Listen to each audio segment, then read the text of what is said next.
Friends, welcome to my YouTube channel UPSC win. Friends, हम लोगों ने पिछले वीडियो में प्राचीन काल से प्रश्नों को सॉल्व किया हुआ था बिहार से रिलेटेड, और इस वीडियो में हम लोग प्राक ऐतिहासिक काल यानी प्राचीन काल से ही प्राक ऐतिहासिक काल से टॉपिक हम लोग सॉल्व करेंगे, देखेंगे प्रश्नों को। चलिए तो हम लोग देखते हैं। पहला प्रश्न है हमारा, आदि मानव के निवास के साक्ष्य बिहार के कुछ स्थानों से लगभग वर्ष पूर्व के मिले हैं। तो चलिए हम लोग देखते हैं ऑप्शन कितने वर्ष पूर्व के मिले हैं। पहला ऑप्शन है 20,000, दूसरा है 50,000, तीसरा है 75,000 और चौथा ऑप्शन है 1,00,000। तो फ्रेंड्स, आदि मानव के निवास के साक्ष्य बिहार के कुछ स्थानों से लगभग 1,00,000 वर्ष पूर्व के मिले हैं, यानी जो डी ऑप्शन होगा हम लोगों का वो सही होगा। चलिए तो हम लोग अगला प्रश्न देखते हैं। अगला प्रश्न है हम लोगों का, बिहार के किस स्थान से पूरा पाषाण युगीन अवशेष उत्खनन से प्राप्त हुए हैं? बिहार के किस स्थान से पूरा पाषाण युगीन अवशेष उत्खनन से प्राप्त हुए हैं? तो कहाँ से मिले हैं, कहाँ से प्राप्त हुए हैं? पटना से, मुंगेर से, नालंदा से और डी ऑप्शन है ए, बी और सी तीनों से। तो फ्रेंड्स, ये तीनों जगहों से पूरा पाषाण युगीन अवशेष उत्खनन से प्राप्त हुए हैं। पटना, मुंगेर और नालंदा, यानी डी ऑप्शन हम लोगों का सही होगा। चलिए तो हम लोग अगला प्रश्न देखते हैं। अगला प्रश्न है हम लोगों का, प्राक ऐतिहासिक काल का प्रारंभिक चरण कौन सा युग कहलाता है? तो कौन सा कहलाता है, चलिए देखते हैं। ऑप्शन पहला है पाषाण, दूसरा है ताम्र, तीसरा है कांस्य और चौथा है पूरा पाषाण। तो फ्रेंड्स, कौन सा युग कहलाता है?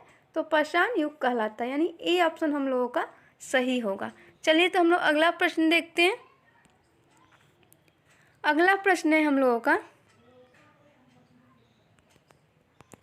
कब मानव ने पत्थर के उपकरणों के आधार पर अपनी संस्कृति का निर्माण किया? कब मानव ने पत्थर के उपकरणों के आधार पर अपनी संस्कृति का निर्माण किया? तो पहला ऑप्शन है पूरा पाषाण, दूसरा है पाषाण, तीसरा है नव पाषाण, चौथा ऑप्शन है मध्य पाषाण। तो कब किया था फ्रेंड? तो पाषाण काल में ये हुआ था।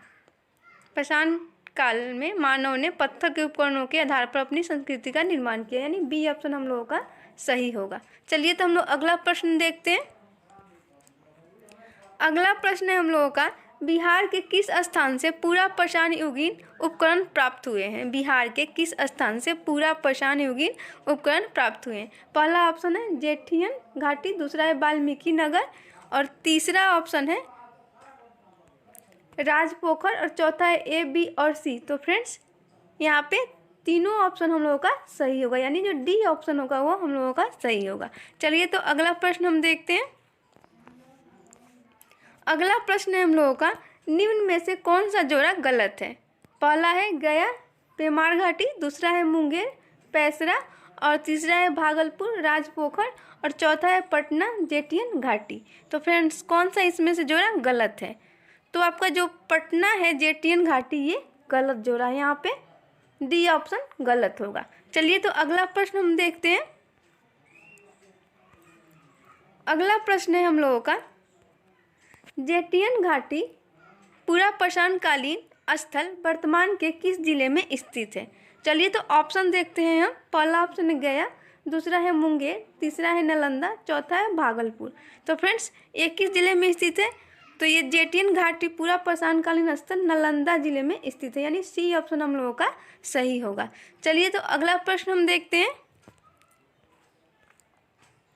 अगला प्रश्न है हम लोगों का, निम्न में से कौन सा पूरा पाषाण युगीन स्थल भागलपुर में स्थित है? निम्न में से कौन सा पूरा पाषाण युगीन स्थल भागलपुर में स्थित है? तो पहला ऑप्शन है भीमबाद, दूसरा है भाली जोर, तीसरा है पैसरा, चौथा है पेमार घाटी। तो फ्रेंड्स, ये कौन सा पूरा पाषाण युगीन स्थल भागलपुर में स्थित है? तो भाली जोर, ये भागलपुर में स्थित है, यानी बी ऑप्शन हम लोगों का सही होगा। चलिए अगला प्रश्न हम देखते हैं। अगला प्रश्न है हम लोगों का, निम्न में से कौन से पूरा पाषाणकालीन उपकरण बिहार के विभिन्न स्थानों से प्राप्त हुए हैं? निम्न में से कौन से पूरा पाषाणकालीन उपकरण बिहार के विभिन्न स्थानों से प्राप्त हुए हैं? पहला ऑप्शन है अश्क, दूसरा है स्क्रैपर, और तीसरा ऑप्शन है फलक, और चौथा ऑप्शन है ए, बी और सी तीनों। तो फ्रेंड्स यहाँ पे आपका होगा तीनों बिहार के विभिन्न स्थानों से प्राप्त हुए, यानी डी ऑप्शन हम लोगों का सही होगा। चलिए अगला प्रश्न हम देखते हैं। अगला प्रश्न है हम लोगों का, पूरा पाषाण काल में मानव की जीविका का प्रमुख स्रोत क्या था? पूरा पाषाण काल में मानव की जीविका का प्रमुख स्रोत क्या था? तो क्या था फ्रेंड, चलिए देखते हैं हम। पहला ऑप्शन है हम लोगों का कंदमूल एकत्रित करना, दूसरा है शिकार, तीसरा है मछली पकड़ना, चौथा ऑप्शन है ए, बी और सी तीनों। तो फ्रेंड्स पूरा पाषाण काल में मानव की जीविका का स्रोत ये तीनों थे, यानी ए, बी, सी तीनों सही हैं, यानी डी ऑप्शन हम लोग का सही होगा, डी ऑप्शन सही होगा। चलिए अगला प्रश्न हम देखते हैं। अगला प्रश्न है हम लोगों का, बिहार के किस स्थान से प्रागैतिहासिक मानव के 2 चट्टानी आवास के अवशेष प्राप्त हुए हैं? तो किस स्थान से प्राप्त है, चलिए ऑप्शन देखते हैं। पहला ऑप्शन है वैशाली, दूसरा है गया, तीसरा है नालंदा और चौथा ऑप्शन है मुंगेर। तो फ्रेंड्स ये कहाँ से प्राप्त हुए हैं? तो ये गया से प्राप्त हुए, यानी जो बी ऑप्शन होगा हम लोगों का वो सही होगा, गया से प्राप्त हुए हैं। चलिए अगला प्रश्न हम देखते हैं। अगला प्रश्न है हम लोगों का, शेर घाटी प्रागैतिहासिक स्थान बिहार के किस जिले में स्थित है? शेर घाटी प्रागैतिहासिक स्थान बिहार के किस जिले में स्थित है? पहला ऑप्शन है सारण, दूसरा है पटना, तीसरा है मुंगेर, चौथा है गया। तो फ्रेंड ये कहाँ स्थित है? तो ये गया में स्थित है। शेर घाटी प्रागैतिहासिक स्थान बिहार के गया जिले में स्थित है, यानी डी ऑप्शन हम लोगों का सही होगा। चलिए तो हम लोग अगला प्रश्न देखते हैं। अगला प्रश्न है हम लोगों का, मनुष्य द्वारा कृषि कार्य कब प्रारंभ किया गया? मनुष्य द्वारा कृषि कार्य कब प्रारंभ किया गया? पहला ऑप्शन है पाषाण काल, दूसरा है पूरा पाषाण काल, तीसरा है नव पाषाण काल, चौथा है मध्य पाषाण काल। तो फ्रेंड्स ये कब किया गया? तो ये नव पाषाण काल में किया गया। कब किया गया? नव पाषाण काल, यानी सी ऑप्शन हम लोगों का सही होगा। चलिए तो हम लोग अगला प्रश्न देखते हैं। ये सारे प्रश्न बहुत इंपॉर्टेंट है बिहार CDP और BPSC के लिए। चलिए तो हम लोग देखते हैं अगला प्रश्न। अगला प्रश्न है हम लोगों का, निम्न में से कौन बिहार का नवपाषाणकालीन स्थल है? निम्न में से कौन बिहार का नवपाषाणकालीन स्थल है? पहला ऑप्शन है कुतुबपुर, दूसरा है मनेर और तीसरा ऑप्शन है सेनुवार और चौथा ऑप्शन है हम लोगों का ए, बी और सी तीनों। तो फ्रेंड्स ये तीनों जो है डी ऑप्शन हम लोगों का सही होगा। कुतुबपुर, मनेर, सेनुवार ये तीनों स्थल बिहार का नवपाषाणकालीन स्थल है। चलिए तो हम लोग अगला प्रश्न देखते हैं। अगला प्रश्न है हम लोगों का, निम्न में कौन सत्य नहीं है? पहला ऑप्शन है वैशाली, चेचर, दूसरा है रोहतास, सेनुवार और तीसरा ऑप्शन है गया, ताराडी और चौथा ऑप्शन है मुंगेर, केयर। तो फ्रेंड्स ये कौन सा इसमें सत्य नहीं है? तो फ्रेंड्स ये मुंगेर, केयर जो है ये सत्य नहीं, यानी डी ऑप्शन सत्य नहीं है। चलिए तो हम अगला प्रश्न देखते हैं। अगला प्रश्न है हम लोगों का, नवपाषाणकालीन स्थल चिरांद किस नदी के तट पर स्थित है? नवपाषाणकालीन स्थल चिरांद किस नदी के तट पर स्थित है? पहला ऑप्शन है गंडक, दूसरा है बूढ़ी गंडक, तीसरा है सोन और चौथा ऑप्शन है गंगा। तो फ्रेंड्स किस नदी के तट पर स्थित है चिरांद? तो ये गंगा नदी के तट पर स्थित है, यानी जो डी ऑप्शन होगा हम लोगों का वो सही होगा। चलिए तो अगला प्रश्न हम देखते हैं। अगला प्रश्न होगा हम लोगों का, चिरांद का उत्खनन कब हुआ था? चिरांद का उत्खनन कब हुआ था? पहला ऑप्शन है 1960, दूसरा है 1961, तीसरा ऑप्शन है 1962, चौथा ऑप्शन है 1963। तो फ्रेंड्स ये कब हुआ था? तो चिरांद का उत्खनन 1962 ईस्वी में हुआ था, यानी सी ऑप्शन हम लोगों का सही होगा। चलिए तो अगला प्रश्न हम देखते हैं। अगला प्रश्न है हम लोगों का, ताराडीह नवपाषाणकालीन स्थल गया जिले में किस नदी के तट पर स्थित है? तो पहला ऑप्शन है गंगा, दूसरा है कोसी, तीसरा है गंडक, चौथा है फल्गु। तो फ्रेंड्स किस नदी के तट पर स्थित है? तो ये फाल्गु नदी के तट पर स्थित है, यानी जो डी ऑप्शन होगा हम लोगों का वो सही होगा। चलिए अगला प्रश्न हम देखते हैं।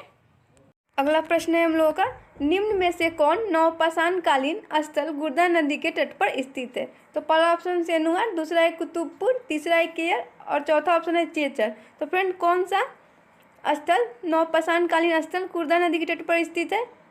तो सेनुआर, यानी जो हम लोग का ए ऑप्शन होगा ये सही होगा। सेनुआर जो है स्थल गुर्दा नदी के तट पर स्थित है, यानी ए ऑप्शन हम लोगों का सही होगा। चलिए अगला प्रश्न हम देखते हैं। अगला प्रश्न है हम लोगों का, प्रश्न है, मानव ने पहली बार धातु के रूप में किसका प्रयोग प्रारंभ किया? तो पहला ऑप्शन है पीतल, दूसरा है तांबा, तीसरा है लोहा और चौथा ऑप्शन है कांसा। तो फ्रेंड्स मानव ने पहली बार धातु के रूप में तांबे का प्रयोग प्रारंभ किया था, यानी जो बी ऑप्शन होगा हम लोगों का वो सही होगा। चलिए तो हम लोग अगला प्रश्न देखते हैं।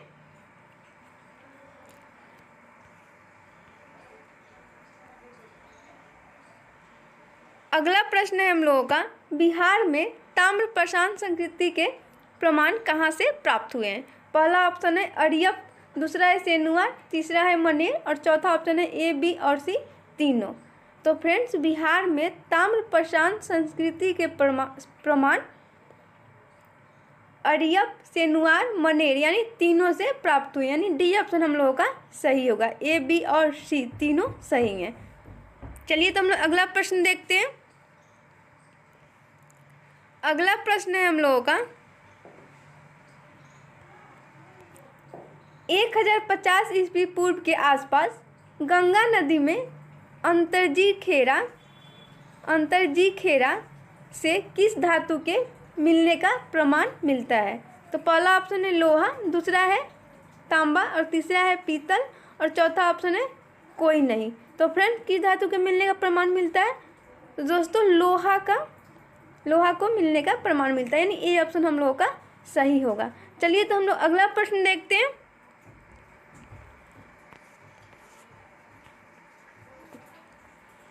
अगला प्रश्न है हम लोगों का, लौह युग किस युग का काल है? तो पहला ऑप्शन है वैदिक युग, दूसरा है उत्तर वैदिक युग और तीसरा है मौर्य युग और चौथा है गुप्त युग। तो फ्रेंड्स लौह युग किस युग का काल है? तो किसका काल है ये? तो ये उत्तर वैदिक युग का काल है, यानी बी ऑप्शन हम लोगों का सही होगा।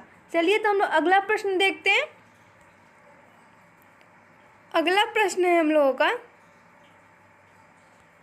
लौह युग का दूसरा चरण जो का काल कहलाता है, किसका काल कहलाता है? तो चलिए ऑप्शन देखते हैं।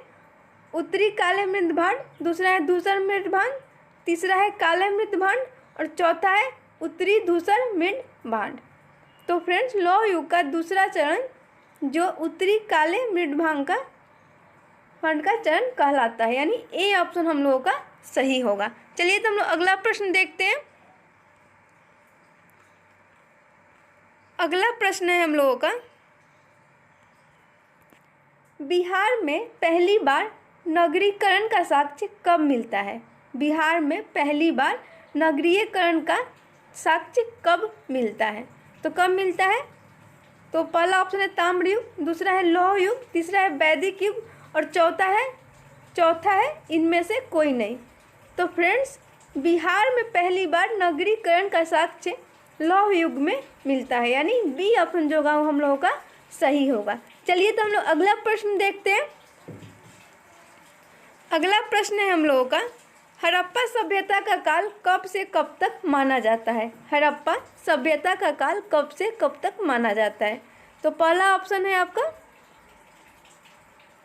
2500 से 1850 ईस्वी पूर्व, दूसरा ऑप्शन है 2400 से 1800 ईस्वी पूर्व और तीसरा ऑप्शन है 2300 से 1750 ईस्वी पूर्व और चौथा ऑप्शन है 2200 से 1700 ईस्वी पूर्व। तो फ्रेंड्स हड़प्पा सभ्यता का काल 2200 से 1700 ईस्वी पूर्व तक माना जाता है, यानी डी ऑप्शन हम लोगों का सही होगा। चलिए तो हम लोग अगला प्रश्न देखते हैं।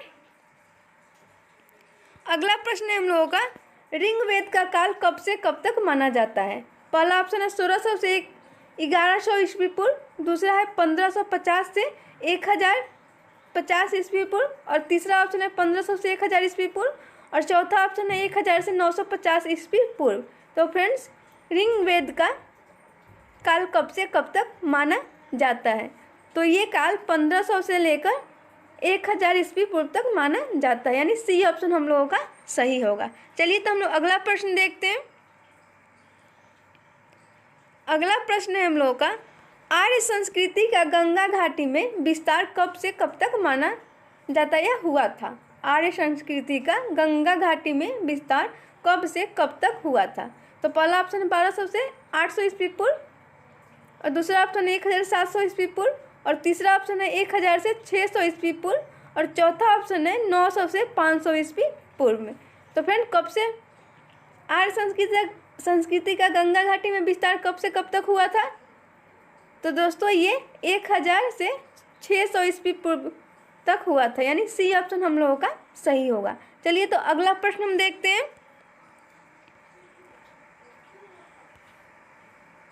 अगला प्रश्न है हम लोगों का, शतपथ ब्राह्मण में गंडक के मैदानी क्षेत्र में आर्यों के बसने का उल्लेख कब मिलता है? तो पहला ऑप्शन है 600 ईस्वी पूर्व, दूसरा ऑप्शन है 700 ईस्वी पूर्व, तीसरा ऑप्शन है 800 ईस्वी पूर्व, और चौथा ऑप्शन है 900 ईस्वी पूर्व। तो फ्रेंड्स शतपथ ब्राह्मण में गंडक के मैदानी क्षेत्र में आर्यों के बसने का उल्लेख 800 ईस्वी पूर्व में मिलता है, यानी सी ऑप्शन हम लोगों का सही होगा। चलिए तो अगला प्रश्न हम देखते हैं। अगला प्रश्न है हम लोगों का, उत्तर वैदिक काल का कालक्रम कब माना जाता है?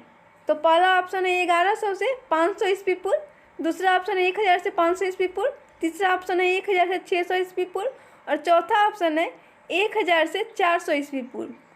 तो फ्रेंड्स उत्तर वैदिक काल का कालक्रम 1000 से 600 ईस्वी पूर्व तक माना जाता है, यानी सी ऑप्शन हम लोगों का सही होगा। चलिए तो हम लोग अगला प्रश्न देखते हैं।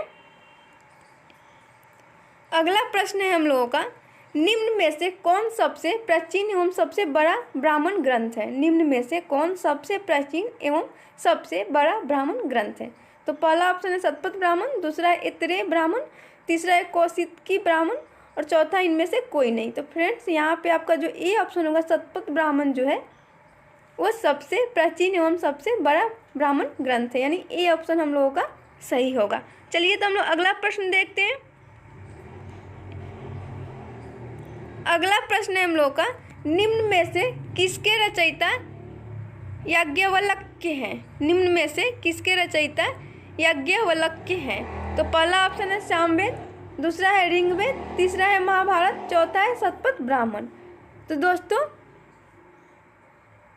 शतपथ ब्राह्मण के रचयिता याज्ञवल्क्य हैं, यानी डी ऑप्शन हम लोगों का सही होगा। चलिए तो हम लोग अगला प्रश्न देखते हैं। अगला प्रश्न है हम लोगों का,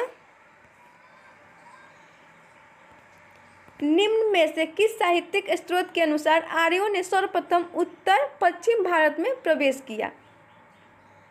तो पहला ऑप्शन है ऋग्वेद, दूसरा है अर्थवेद, तीसरा ऑप्शन है शतपथ ब्राह्मण, और चौथा ऑप्शन है ऐतरेय ब्राह्मण। तो फ्रेंड्स शतपथ ब्राह्मण के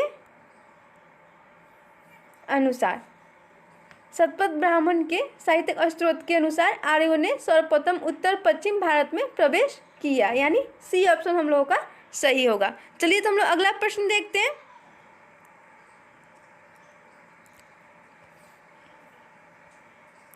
अगला प्रश्न है हम लोगों का, आर्यों द्वारा किस नदी के तट पर बड़े बड़े यज्ञों एवं कर्मकांडों का आयोजन किया जाता था?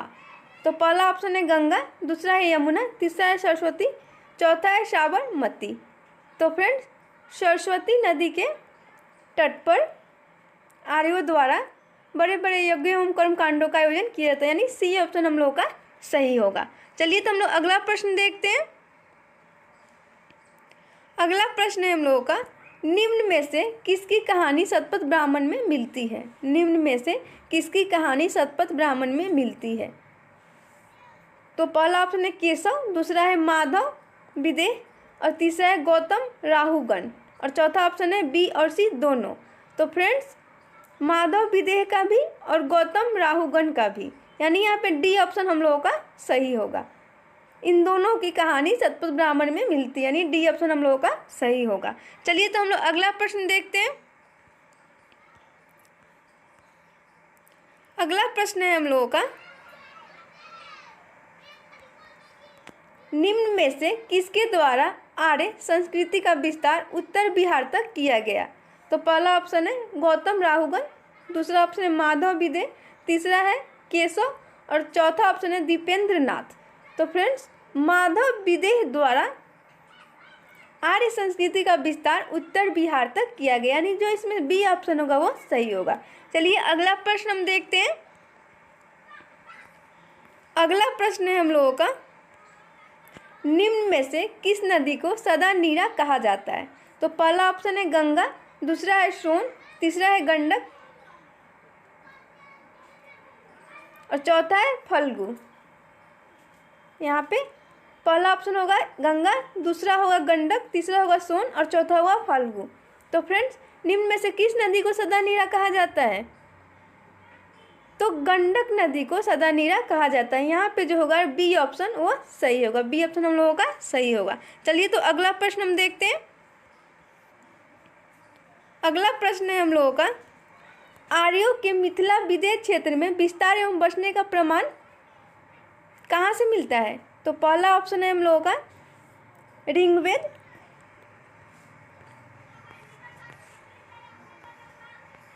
दूसरा ऑप्शन है सामवेद, तीसरा है ऐतरेय ब्राह्मण, चौथा ऑप्शन है शतपथ ब्राह्मण। तो फ्रेंड, आर्यों के मिथिला में विदेह क्षेत्र में विस्तार एवं बसने का प्रमाण कहाँ से मिलता है? तो ये शतपथ ब्राह्मण से मिलता है, यानी जो डी ऑप्शन होगा हम लोगों का वो सही होगा। चलिए तो अगला प्रश्न हम देखते हैं। अगला प्रश्न हम लोगों का है, निम्न में से कहाँ के राजा दार्शनिक एवं विद्वान थे जिन्होंने उपनिषदों की रचना करवाई थी? तो पहला ऑप्शन है अंग, दूसरा ऑप्शन है विदेह और तीसरा ऑप्शन है मगध और चौथा ऑप्शन है वज्जी। तो फ्रेंड्स, कहाँ के राजा, निम्न में से कहाँ के राजा दार्शनिक एवं विद्वान थे जिन्होंने उपनिषदों की रचना करवाई थी? तो फ्रेंड, विदेह के यहाँ के जो राजा थे वो दार्शनिक एवं विद्वान थे, इन्होंने उपनिषदों की रचना करवाई थी, यानी बी ऑप्शन जो होगा हम लोगों का वो सही होगा। चलिए फ्रेंड्स, आज के लिए इतना ही, मिलते हैं हम लोग अगले वीडियो में। हाँ फ्रेंड, वीडियो को लाइक शेयर कमेंट जरूर करें।